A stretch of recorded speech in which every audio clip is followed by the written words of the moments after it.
তোমার মনের আশা পুরা হবে, তোমার এই সমস্যা এগুলা সমাধান হয়ে যাবে।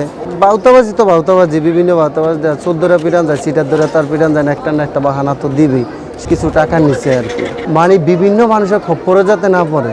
আমি মূলত চাঁদপুর থেকে এসেছি, তো চাঁদপুর থেকে আসার ভ্রমণটা অনেকই সুন্দর।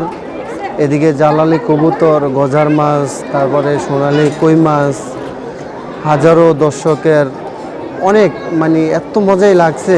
আমার লাইফে এত বড় জামাত আমি দেখি নাই এই পর্যন্ত। সিলেট মাজারে এসে জুম্মার নামাজটা যেতটুকু দেখছি অনেক ভালো লাগছে।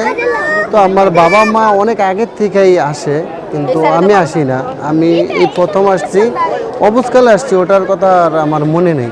তো এখন বুঝের কালেরটা অনেকই মজা লাগছে। আমি মনে করি যারা সৎ নিয়েতে আসার চেষ্টা করে তারা সৎ উদ্দেশ্যেই আসাটা ভালো। অনেক মানুষ আসে, বিভিন্ন পাগল দেখা যায়, বিভিন্ন স্রোত, এদের খপ্পরে যাতে না পড়ে।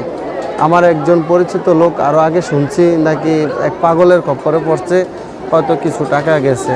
তো আমি মনে করি যে নিয়তে আছে ওই নিয়ত হাসিল করে যাতে যায়, কারো কথা যাতে না শোনে, নিজের মনের ভিতরে যা আছে তাই করে চলে যাক। আর বিশেষ করে মাজারে কেউ সেজদা করে না, আর এটা যাতে অনেক মানুষ যদিও ভুলে এটা যাতে না করে, যদি না জানে কারো সহযোগিতা নেব। এখানে যার কাছে আসে তার নামে 2 রাকাত নফল নামাজ, কবর জিয়ারাত, এতটুকু এনাফ, এর বেশি কিছু আমি মনে করি না। আমার আম্মা অনেক আগে একবার আসছে, এক পাগল উল্টাপাল্টা বুঝাইছে, মহিলা মানুষ তো উল্টাপাল্টাই বুঝছে, কিছু টাকা নিচ্ছে আর কি। তো এতটুকুর মধ্যে তো আজকে আম্মা আসছে, আসার পরে ওনারে ধরছে যে আপনি একটা কথা বলছিলেন, কথাটা তো হয়নি। তো উনিও বাউতাবাজি তো বাউতাবাজি, বিভিন্ন বাউতাবাজি, 14টা পিটান যায়, সিটার ধরে তার পিটান যায়, না একটা বাহানা তো দিবি শেষ শুটার জন্য, এই আর কি। তো একটা নিজেরটা ক্ষতি হয়েছে, এটারে আমি ক্ষতি মনে করি না, আরও 10 জন যাতে ক্ষতির ভিতরে না হয় না যে তোমার মনের আশা পুরা হবে, তোমার এই সমস্যা এগুলা সমাধান হয়ে যাবে। এগুলো আল্লাহ যদি নিজেই যদি মানুষকে বিপদের দিকে উদ্ধার না করে, মানুষের কোনো তাবিজ কবজে উদ্ধার হয় না, এটা ভুল ধারণা, এটা সবারই ভুল ধারণা আমি মনে করি।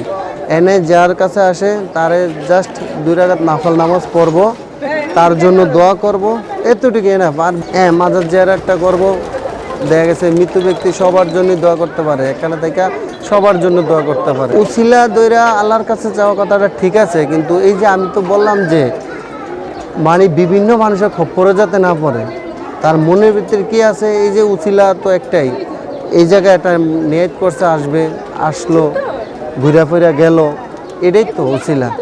এরপরে আবার কি উছিলা লাগে?